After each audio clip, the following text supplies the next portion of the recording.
Hello and welcome to episode 263 of the Smash Accept podcast. I'm your host, Michael Royer. You can find me on Twitter at DynastyDadFF. We have told you guys that Smash Accept, we break our season into quarters. Guess what? It's crazy to think, but the first quarter of the season is over. Today, we're going to talk about all of our hits, our misses, guys you should be buying, guys you should be selling with our quarterly report. Nobody better to chop it up with than my main man, Snoog. Snoog, how you doing, man? We're 4 weeks into the season, which means we're a quarter of the way through, which is sad.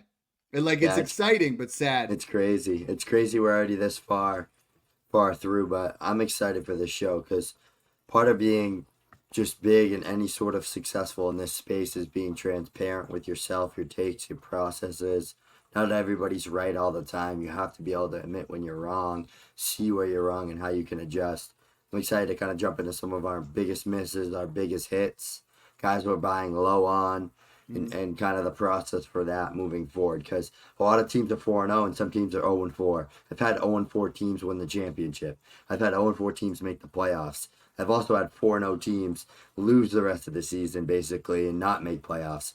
I've also had 4-0 teams lose in the first round of the playoffs after going completely undefeated. So this means nothing. You might have a good hot start, but there's tons of studs that have been underperforming that are going to start blowing up, and we got to get you ahead of the curve. So we're going to jump into it and do that for you. Absolutely. We're going to hit you on some of those buys. I mean, if you are 0-4, the good news is there's an 8 to 12% chance that you do make the playoffs. If you listen to us, it's considerably higher. So make sure you guys are following us on YouTube, following us on Twitter. Make sure you guys are signing up in the Patreon. We'll hit you guys with up. Smooth Criminal Entertainment says, hey, what's up? Dude, he hits us up in the morning. He hits us up in the evening. That's where it's at.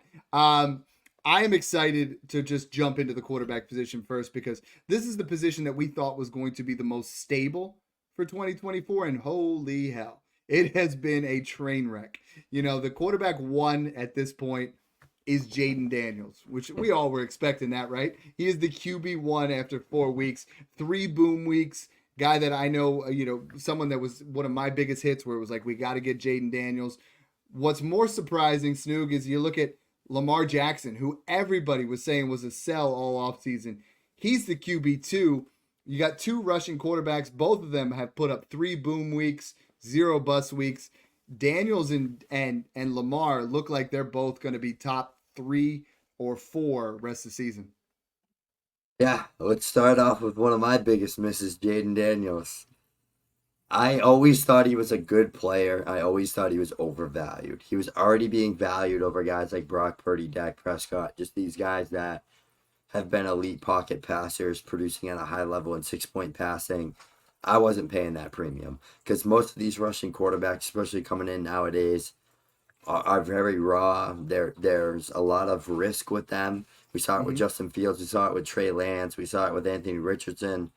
Jaden Daniels is the one that's going to hit, though. He is just absolutely elite. I'm so excited for the Commanders just to see this type of player come in, the poise, the pocket passing ability. I'd love to see him throw the ball over the middle of the damn field more, but he's dynamic, man, and I'm excited to see that. So if you were listening to me telling you to avoid him and to take Malik Neighbors, take Brock Bowers, take these guys, Drake May, or get Drake May and Rome Odunze plus, Brock Bowers plus for him. Brock Bowers plus might be something decent, but the other two are definitely not going to work out in terms of plus. So Jaden Daniels, if we're redrafting, definitely in the top 4. I think you could still argue Marvin Neighbors over him and Caleb, but there's a damn well chance that you could take him first in that class. Yeah. And I think with being making sure we're putting clear transparency out there. I've always been the rushing quarterback guy. You know what I mean? It was with Jalen, it was with Josh, and then all of a sudden, it was Lamar, and then I went with Fields, and then he truly let us down last year. QB6 right now. I mean, he was QB7 last year, even though he played like dog water. You know what I mean? But now he's QB6, and you look at it, and even in 4-point passing this past week, became the first Pittsburgh Steeler to ever throw for over 300 yards, rush for over 50, and have 2 touchdowns. And he looked fantastic. So this new system is more proof of what we're talking about, how bad Caleb Williams has looked. I just think the Bears system is screwed. Like Caleb is quarterback 24. Caleb in Pittsburgh is probably QB5. Like, this is why system matters so much. Justin Fields is someone that, we should have been buying in the offseason, but we were missing a lot of opportunities. And the other guy for me is Anthony Richardson. Anthony Richardson, I am at this point, he comes out week 1, puts up 27 fantasy points. He looks just like what we thought he would be, right? Like then you look at 12, 7, 5, and now you got to have that transparency of you're not going to hit every quarterback. I'm not giving up on him yet, but this is that through 4 games, you got to be worried about what you've seen there with Richardson, and you got to love what you've seen from Fields. Snoog, if you're buying one quarterback, I mean, I know there. I want to go. I want to start at that elite level tier. If you're buying one quarterback right now, who's struggled, who isn't in that top 5 through the first 4 weeks, who's a premium quarterback that you're going to buy, and then who is a mid-level and who's a lower quarterback? I want all 3 buys. Hit me up here because we're a quarter of the way in. If I'm 1-3, I got to start taking some risks. CJ Stroud's the top tier guy I'm buying. We saw that blow up last week. He should have had 3 touchdown passes, but he put one over Nico Collins' head. He regretted it right away. He knew he made that mistake. He was just trying to get it up and over that safety. He is going to have so many shootout game opportunities. He's got the Bills, he's got the Chiefs, he's got the Ravens, he's got the Jags again. He's got a lot of elite teams. He's got the Jets. He's got all these good teams that he's playing throughout the season. He's going to be in shootouts. He's going to be putting up points. He's on an elite offense.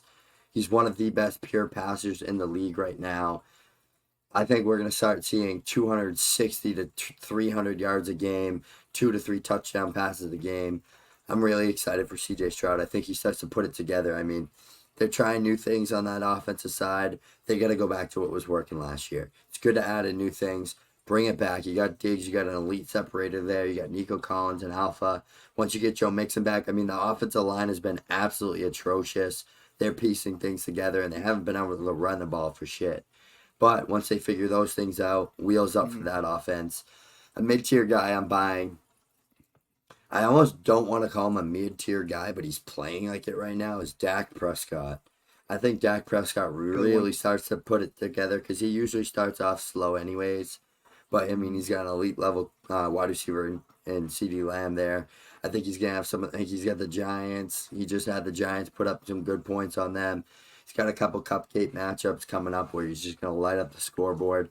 And then a lower tier guy that's been horrible, Matt Stafford. I mean, he hasn't even been startable the past 4 weeks. But I think with Kupp coming back soon, and I think with Puka potentially coming back, I think Matt Stafford in Superflex, especially 6-point passing, is a guy that can give you good weeks in the latter half of the year. And that last week 13 to 17 stretch where you need a QB, where you need that QB2 to shine, or you need that QB3 just in case of injury. I think Stafford's going to be a great guy. Super cost efficient as well that you can buy. Love it. My top tier, and I kind of got 2 guys here. I'm going to cheat a little bit, but right now the disrespect that's being put on Jalen Hurts' name is at an all-time high. He went out there without A.J. Brown. Since week 1, he had A.J. Brown. He put up legit numbers. Loses A.J. Brown. Devonta Smith loses to the concussion. Still out there, fighting, still putting himself in a position to give you at least enough fantasy points to stay relevant. I think after the bye week with Brown and Smith both coming back, Jalen Hurts is going to be fine. The other guy coming off of injury is Jordan Love. Jordan Love came out there, 31 fantasy points and 4-point passing. I think he is one of the biggest buy lows in Dynasty there are. I am at a spot where if I can get Love and any first for Patrick Mahomes, the way Mahomes has played, I'm going to go out there and I'm going to get Jordan Love wherever I can. The middle tier guys that I'm buying, and this is kind of difficult, you get into a spot where it's like Jared Goff for me. He the first couple weeks really relied heavily on the run. Week 4, he came out and he balled out. He almost played an absolute perfect game. And a lot of times, Snoog, people they don't look at one game. They'll look at fantasy production as, oh, he's the QB 14 right now. But that was that type of Jared Goff top 10 type performance that we've grown accustomed to seeing. And I think he's going to be right there. The bottom tier, can you call Anthony Richardson a bottom tier? Because I'm still just going to invest in him. I'm still going to take a shot if I can get him cheap. But when we get down into that bottom area, I mean, I think him and I can't believe I'm saying this, but it sounds like Tua is going to be back in week 8, and I'm willing to take a risk there, knowing that if he takes another hit, he's toast. But I think rather than those other guys in that area, Justin Herbert, Kirk Cousins, Caleb Williams. I think Caleb starts to bounce back here a little bit. Daniel Jones, Aaron Rodgers. I'll take a shot on Tua. I mean, he was productive before the injury, but the other guy, and I got to get your take on this, because Baker Mayfield's probably the best value in all of Superflex there is right now. You can buy him for a 26 first.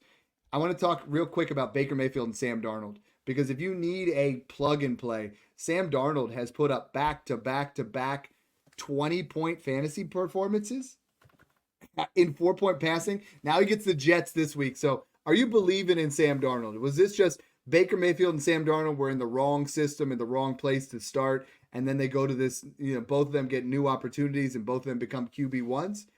Were they that talented? What are we investing in these guys? I mean, what's your take here? You're on mute again, brother. These PM shows don't work for you. I don't think it's them as much as Baker Mayfield, Sam Darnold being propped up by their coaching staffs. I think they're playing great. I don't think they're game-changing type quarterbacks. I think they're very good game managers. They have the talent to make the throws, but they're not elevating the guys around them. Like they're being elevated by the guys around them. They're both in elite situations with great weapons, good offensive lines, good coaching staffs. O'Connell's a great offensive-minded head coach, but they're great. I mean, they're producing, they're putting up fantasy points, and they're doing their job. So I think they're both work. I think Darnold I'd give a second for. Baker I'd give a late first, early second for as well. Going to move over to the running back position. We got Vo here. He's asking a question, and obviously, first 4 weeks, the biggest disappointment at the running back position is clearly Christian McCaffrey because he's not playing. He's asking, I'm 0-4, headed for the rebuild. Guys, make sure you guys vote. Check it out. That's what we really specialize in. We have an entire pod on it. We have an entire YouTube. We have an entire channel in the Patreon Discord just to teach you guys how to do the rebuild properly, our 6-step process. Give up Christian McCaffrey, Tony Pollard, Garendo, a third and a fourth. For May, Benson, a first and a second. I'm going to smash that. Like, I think Drake May is worth more than Christian McCaffrey already. So you're getting Benson, who I value over Pollard. You're essentially in this trade getting Garendo third and a fourth to get a first and a second. Like, that's literally where we're at in value. Love that trade completely. Snoog and I already just did an entire show talking about injuries, so we're not going to cover McCaffrey here. But, Snoog, we hit the running backs hard. You and I, we specialize in the running backs. Alvin Kamara, hit. Derrick Henry, hit. Saquon, hit. Jordan Mason, hit. Jahmyr Gibbs. I mean, like, some of those were pretty basic calls, but I did a piece where I said there are 4 running backs. If it's not, if it is not going to be Christian McCaffrey, there are 4 guys that are going to be in that area outside of round 1. And it was Kamara, Henry, Saquon, and Gibbs. Like all of those guys. They have hit big time. It's just been a fantastic season for those kind of things. We were talking all offseason, invest a second-round pick in Alvin Kamara, Joe Mixon, Aaron Jones, James Conner. Guess what? Aside from Mixon being injured, they hit like crazy. You know what I mean? Like, they have been big-time hits. I think our biggest misses at the running back position, and I don't want to say they're misses because, we weren't completely off, but James Cook and Brian Robinson both being in that top 12, as well as J.K. Dobbins being at 14, were not guys that we were heavily investing in, not guys that we were pounding the table. We don't necessarily hate those guys, but they've been putting up some pretty impressive numbers. I'm starting to really buy into Brian Robinson. With Eckler being out, he looked fantastic. James Cook has really looked the part of being a RB1 for Buffalo. You just got to roll with the punches now. Yeah, outside of Saquon and Gibbs, some of the more obvious ones. My biggest hits for sure at the running back position were Alvin Kamara, Derrick Henry, Kenneth Walker, and Devin Achane. Those are the guys. I mean, I left both my redrafts with Kenneth Walker. I left both my other 2 best balls that I hosted with Alvin Kamara and Devin Achane. I was pounding the drum on going wide out early so that you could take advantage of that running back value in that 2-3 turn. So you could go, if you left with 2 running backs in the first 4 rounds, then you could smash wide out in round 5. This was laying you up to get the Diggs, or not the Diggs. You could get the T. Higgins, Rashee Rice, all those guys in that whole tier. DK Metcalf, those guys on the lineup. it was working like great, and that strategy was absolutely phenomenal. My biggest miss is at running back. Yes, James Cook. Yes, Brian Robinson. But Kyron Williams was a big miss of mine, especially from a dynasty perspective. I kind of liked his redraft value in that second, third round range. I was taking Travis Etienne over him though, so that is an L as of right now. Yeah. I The really crazy thing didn't with like him, his man, dynasty value though. is the 2 games with Cup and Puka, he was putting up 14, 15 fantasy points. Since they're gone, 32 and 20. Like, he's just been a machine. Just been balling Yeah. out. I'm with you there. I think the interesting part that we got to look at here is how do we move forward with the running back position? Like, who are the guys? I want you to run me through how you look at this, right? Like, the running back position has not seen major injuries, which is fantastic. Outside of McCaffrey, we have not seen the injuries. What are you doing this time of year? Like, I want you to run me through right now. You're 3-1, you're 4-0. How do you start looking at other rosters? We talk a lot about our process in our quarterly report, but we're just like, what are you doing right now? How do you look at other teams' running backs? How do you look at your running backs? I want you to assess as if we're just, you're 3-1, you're 4-0. What are you doing? You got to get better. Yeah, I'm just making sure that I have the depth. I like to make sure I have 4 to 5 startable running backs in every league. I play in a lot of 2 flex leagues, 2 running back slots, so you can start up to 4 running backs. So I have Rico Dowdle's, Najee Harris's, James Conner's, just cheaper guys that I got for thirds and seconds. Nick Chubb's a great guy that you could buy right now, who's cheap, that could start practicing on Wednesday, who could be a guy that's a top 10 running back moving forward if he's healthy off this injury. So loading up on depth, making sure that you buy the studs. Travis Etienne is my absolute biggest buy right now. The Jags haven't had a single game script where it's been able to rely on Travis Etienne to get going. It's been a handoff, and then they have to throw. A handoff, throw, 3 and out. He's had no rhythm. He's had no ability.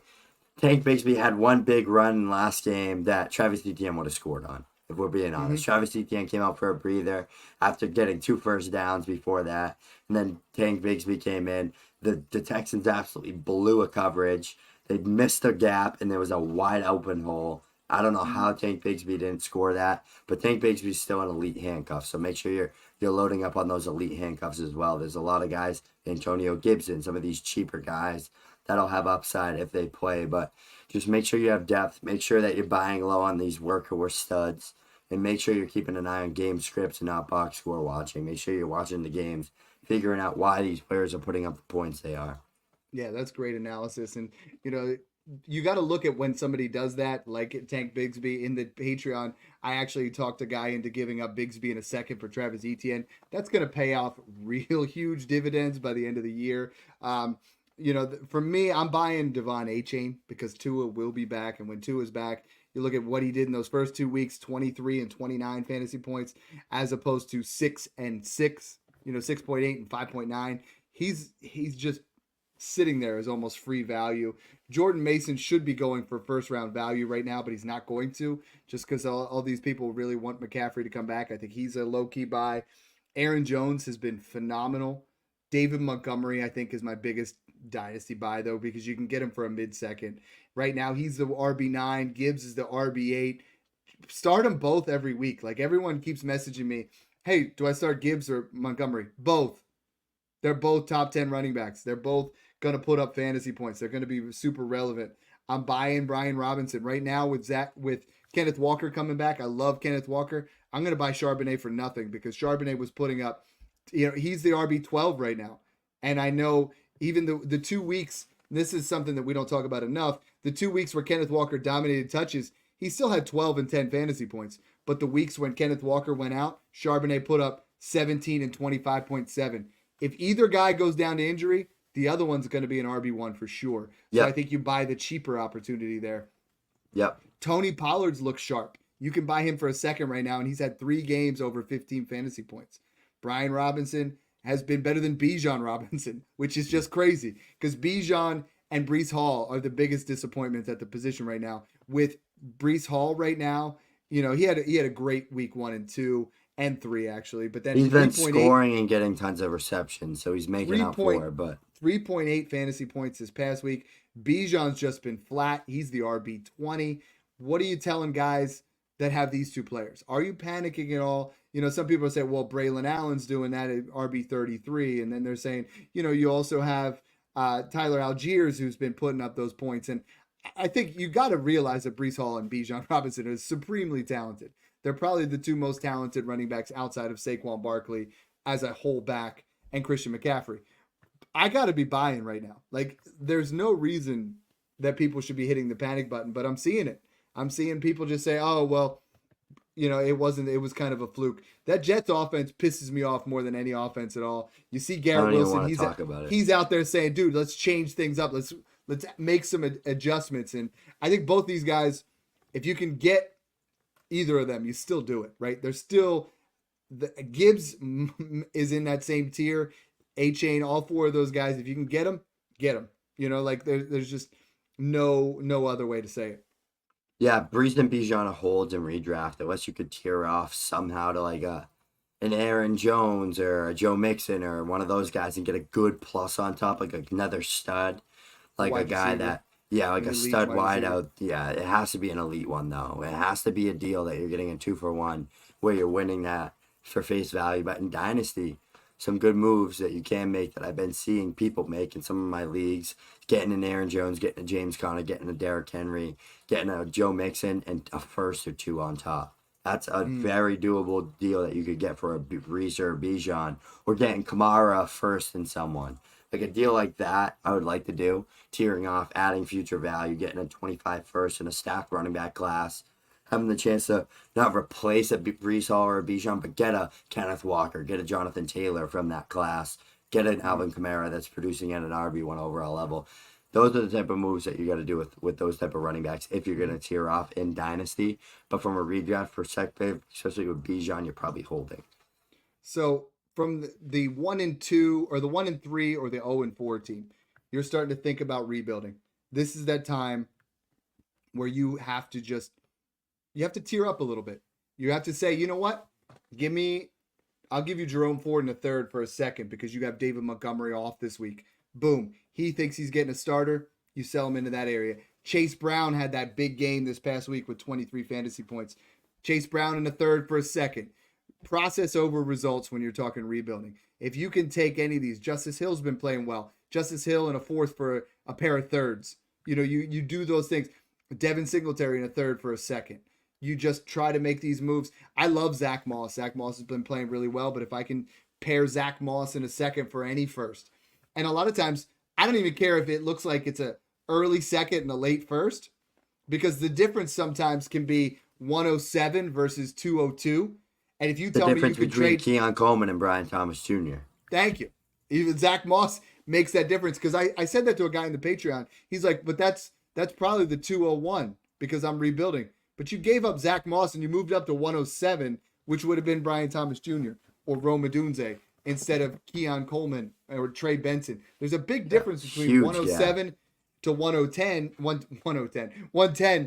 opposed to that 201. Worst case scenario, you gave up Zach Moss to move from 201 to 112. I get it. There's a little bit of risk there. Best case scenario, you move it all the way up to 106, and next year you're getting an elite level running back to replace that. DeAndre Swift, he had a big game, 29.5 fantasy points. Any second, I'll add a third. Like the running backs right now, the running back landscape outside of Kenneth Walker, Bijan Robinson, Travis Etienne, help me out with some names here: Breece Hall, James Cook, Devon A-Chain, Gibbs, Taylor, Kyron, Saquon. I'm just gonna tear up because if I'm not building, there's only 4 running backs that I would really want to build myself around, and those are those top 4. You know what I mean? So we're gonna use that as assets to play with. And we're gonna Kenneth try to Walker's get ourselves one of those guys climbing into that for me.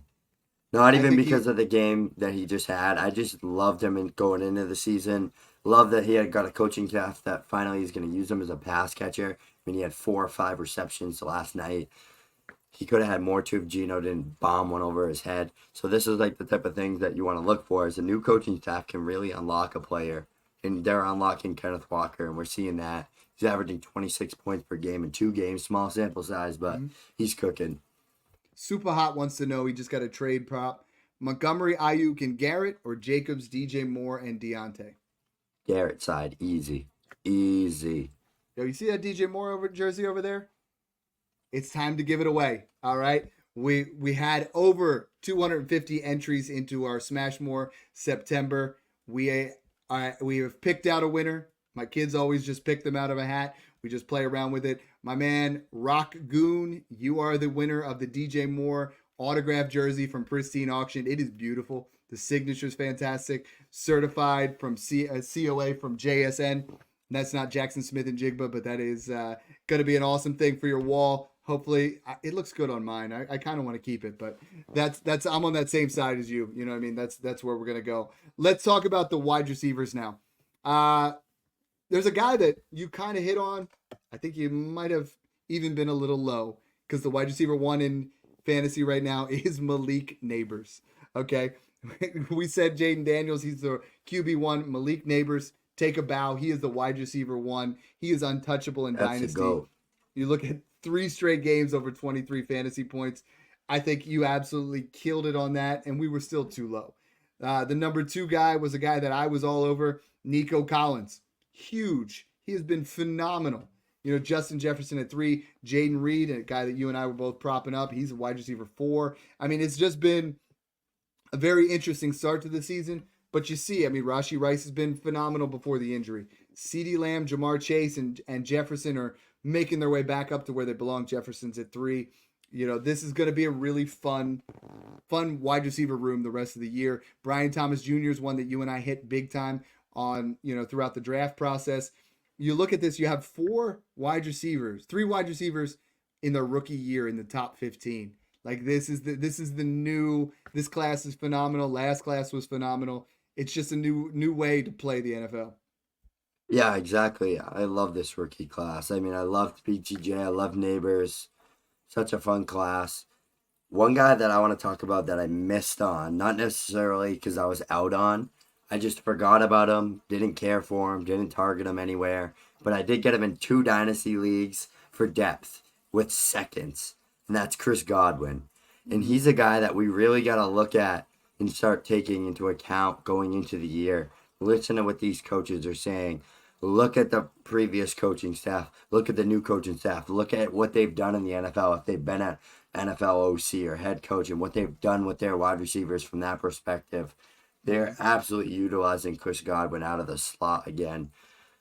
I'm pissed I missed because he was so cheap and I would have been buying everywhere. And another guy that I kind of missed a little bit on, not really because I love the player, but I just wasn't buying, is DK Metcalf. He looks phenomenal. Another guy, I was all in on Kenneth Walker because the coaching staff. I should have been all in on DK Metcalf. Mm-hmm. These are like little things that you just got to pay attention more on. I hit big on Stephon Diggs. I mean, one of my most owned dynasty wide receivers. Dontavian Wicks, 16 out of 20 dynasty shares. He's looking like he's going to get a shot at gaining some hype right now, so I'm excited for that. Just little wins that matter. Like making these little wins over and over again are what helps you gain value and make your team better through the process. Yeah, and DK Metcalf was one that I was on, but there was some that I missed. I mean, I missed on Jameson Williams. I really did. Like, I just thought this was going to be a guy that was going to be someone that was just going to be a deep threat. You're just going to be in those kind of situations. You know, there's a lot of guys that are inside the top 24 now that are just bizarre. We hit big on Devontae Smith. Yeah. Before that, he's been absolutely elite. Even with A.J. Brown in that week 1, like, he's been great. Yep. So he's a big hit. Absolutely. In that fourth-round range. There's some guys that you look at it on paper, you're like Amari Cooper. You're like, oh, he's absolutely just been tanking. He had 27.6 in week 3. He had an 82-yard touchdown, you know, taken off the board, which I don't think should have been in week 4. There's a lot of guys right now that are buys at the wide receiver position because you look at guys in the 30s right now and you see Deebo Samuel, Xavier Worthy, George Pickens, Devontae Adams, Ladd McConkey, Garrett Wilson, Amari Cooper, Zay Flowers. I mean, these are some names. Jalen Waddle, Cooper Kupp. I mean, these are guys that are going to really have some play here in this next, like you said, we're breaking into quarters, weeks 5 through 8. Who's your biggest buy at the wide receiver position? It's got to be Garrett Wilson. Mm-hmm. There's a lot of reasons why. I think the Jets offensive coordinator, Nathaniel Hackett, has held that offense back big time. Brees Hall's averaged 43.5 yards per game. Garrett's in like the 40s range as well. Both of their superstars are underperforming like crazy. Garrett's getting a ton of targets, ninth in the NFL in targets right now. They're just not falling where they need to be. Aaron Rodgers and him haven't been on the same page. Chemistry is going to take time. Rodgers is a very experienced, tough quarterback to get used to. It's a new school with the old school type of guy. So I think when they hit their stride, like we saw in that drive against the Niners when Garrett had 5 catches for like 49 yards in one drive, I think if we see that again, it's going to get scary. He's going to be a league winner. At this point, people are fed up with him. They're sick of him. They want him off their teams. You could pay guys that you can get him, Garrett Wilson for Chris Godwin. You can get it for Mike Evans. You can get him for those cheaper guys that are performing right now. If I'm 1-3, if I'm 2-2, if I'm 0-4, I'm making that type of risky move, and I'm shipping it and seeing if that's a move that can help me get out of the hole. Dynasty, I'm buying high on Brian Thomas Jr. still. Yeah. You know, I think we can still get there. I think I'm buying low on Chris Olave because people are looking at his overall as wide receiver 19, but he's had back-to-back really solid weeks. Cheap, I'm really like, if I have a late second and I need a flex or I need a wide receiver 3, Khalil Shakir has been real solid. I mean, he's been 10 points plus, nothing sexy. On him. Same with Wan'Dale Robinson. Like those guys, the volume that Wan'Dale Robinson is getting, he's on pace for 160 targets. Like Malik is going to break the target record, but Wan'Dale Robinson's right there as well. You know what I mean? Terry McLaurin's had a couple nice games. I'm sorry, but I'm selling any share I have of Jackson Smith and Jigba right now. Like I'm trying to use that to tier up. Quentin Johnston, I think we might have missed our sell window there. We had those 2 big boom weeks. Zay Flowers has been really disappointing the last 2 weeks, but I think that's more game script. I think it's been game script, because they've blown out both Brandon teams. Ayuk has to be the biggest disappointment at the wide receiver position. Yeah, he's more of a disappointment than Garrett. Because he was like a second-round underdog pick. Yeah, Tyreek Hill, which by the way, he's one of my biggest buys there is because I do think Tua has come back, and Tyreek is a league and Garrett. Yep. But I think Brandon Ayuk, I don't even know what to do. I've moved him from 12 to 15 to 18, and I'm about to move him outside my top 20 dynasty wide receivers because my man got paid, and just Jawan Jennings, even in this situation, is outperforming him. You're like, Debo goes down and Jennings pops off. And then Debo comes back and Jennings still outscores Brandon Ayuk. I mean, Jawan Jennings is a guy that I think as soon as Ayuk levels off, I think he's that handcuff wide receiver that you just got to throw a pick at. But Brandon Ayuk has been trash. He literally just hasn't shown up. That's the issue. Yeah. Brandon Ayuk, he's averaging like 7 points a game. Yeah, it's bad. He's been 4.8, 8.3, 9.8, 6.8. 4 busts. Like, you just can't do that. A.J. Brown, you need to buy now if you still can. I think he's going to absolutely pop off. T. Higgins looked a little bit better this past week. You know, there's so many opportunities at the wide receiver position. I think that's where you can really make your money. And Snoog, the wide receivers, you know, that's the security. We talked about being able to draft those guys. You look at the top 12 running backs, it's very sporadic. You look at the top 12 wide receivers, you're talking Neighbors, Collins, Jefferson, Metcalf, Amon-Ra, Chase, Lamb, Jefferson. They're all, and Harrison Jr. They're all there, and that's how you drafted them. You know what I mean? Yep. Like, it's a position where outside of Garrett Wilson that's pretty much how you've been drafting them in Dynasty. Yeah, exactly. Tight end position. Just, I don't want to throw up in my mouth. But George Kittle, and George Kittle. I'm seeing some things I like. Dallas Goedert, that was a lot more of what was, you know, because of the Eagles' need. Yeah. But George Kittle, Brock Bowers, Travis Kelce, and Bowers. Trey McBride. Oh, yeah, you killed it with Kittle and Bowers. You know what I mean? I've been the McBride guy. Kincaid's starting to come around a little bit. Yeah, we both liked him. Travis Kelce looks like he's come around. But, man, the rest of the position, I mean... It's like Jake Ferguson's the guy that is probably in that league. Yeah. Oh no. Maybe Ingram. Dude, I hated Ingram. Maybe Ingram or Njoku. Yeah. Maybe Ingram or Njoku come back in the. Yeah, if they're healthy, maybe they come back into play a little bit. But it's a gross position right now. What pick would it take for you to sell Kyle Pitts right now? Any early second or late first. I'd try to get a 27 first. I'd try to get a first way out. Nope. 27. 3 seconds, 2 seconds, anything. George I Kittle, would straight I up. would take like same with Mark Andrews. Like Mark Andrews, I think we've at least seen him do it. Yeah, But man, that injury really has him bad. I mean, we're like back to yeah, back goose eggs. Mark Andrews right now is what like tight end 39 right there between Josh Weil and Nick Vinay. Like if you said that ahead of time, there's so many things that yeah. like you just can't predict in the tight end position.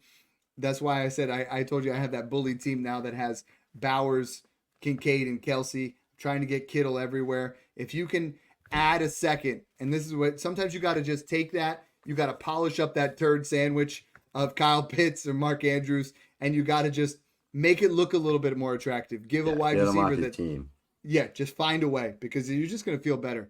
You know, you're just gonna feel better at the end of the Or day. just listen to Snoog and buy damn George Kittle. That's how we do it, Best man. And tight end that's value every year for the past 5 years. this has been a fun show. We wanted to make sure we talk about how we go about breaking down things. We do it into quarters. We want to make sure that you guys are in position to do that. If you best place to do it is in the Patreon. I get, and I know you do as well. But this past week, I got over 500 DMs on Twitter, and I'm like, it's not happening, guys. Like, I can't add all of this. I can't assess your team and say, oh, you need X, Y, and Z. I can't do that. But in the Discord, we got you covered. It's a lot more organized. You can see all my buys, Snoog's buys. You can see our rankings for the week. You can get our sit starts. 400 people in there talking shop all the time.